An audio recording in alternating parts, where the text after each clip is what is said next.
সাংবাদিক বৃন্দ, আসসালামু আলাইকুম রহমতুল্লাহ। বন্ধুগণ, একটি কথা বলতে চাই বর্তমান সরকারকে, আপনারা যারা ক্ষমতায় আছেন আপনাদের উদ্দেশ্যে একটি কথা বলতে চাই। সচিবালয় আগুন লাগিয়ে নথিপত্র পোড়াই দিয়ে এই ফ্যাসিস্ট হাসিনার দোসরদের অপকর্ম আর এই চুরি ডাকাতির নথিপত্র পুড়িয়ে দিয়ে এর থেকে রেহাই পাওয়া যাবে না। বাংলাদেশের 16 কোটি জনগণ আজকে জানে আপনাদের যে সমস্ত হাজার হাজার কোটি টাকার লুটতরাজ করেছেন, আপনারা পাচার করেছেন, আপনারা সন্ত্রাসী কি করেছেন, সমস্ত বাংলাদেশের মানুষের হৃদয় গাথা আছে।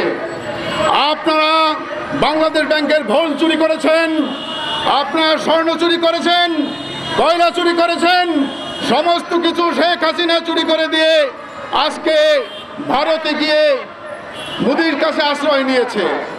বন্ধুগণ, আমি বলতে চাই, নিরপরাধ মানুষদেরকে গুম করে খুন করে ট্রাইব্যুনাল গঠন করে আপনারা তাদেরকে ফাঁসির মঞ্চে ঝুলিয়েছেন, ফাঁসি দিয়েছেন। আপনারাও তৈরি থাকেন। এই দেশে 18 কোটি মানুষ রেডি আছে, সবাই প্রস্তুত আছে আপনাদের বিচার দেখার জন্য। আমি সরকারকে আহ্বান করব, এই ফ্যাসিস্ট শেখ হাসিনার দোসরদেরকে সহ ফ্যাসিস্ট শেখ হাসিনাকে ইন্টারপোলের মাধ্যমে ধরে এনে ওই আন্তর্জাতিক ট্রাইব্যুনালে, যেই ট্রাইব্যুনালে নিরপরাধ মানুষদেরকে ফাঁসির মঞ্চে ঝুলানো হয়েছিল, ওই ট্রাইব্যুনালেই তাদেরকে বিচার করতে হবে। বন্ধুগণ, গ্রাম্য ভাষা একটা কথা আছে যে রায়বারের মেয়ে পছন্দ হয়ে গেছে, রায়বারের মেয়ে পছন্দ হয়েছে। আজকে উপদেষ্টাদের ভিতরে কিছু কিছু মানুষদেরকে দেখতে চাই, আপনাদের লোভ লালসে আপনারা জর্জরিত হয়ে গেছেন। আপনারা সকালে একটা গাড়িতে চলেন, বিকালে আর একটা গাড়িতে চলেন।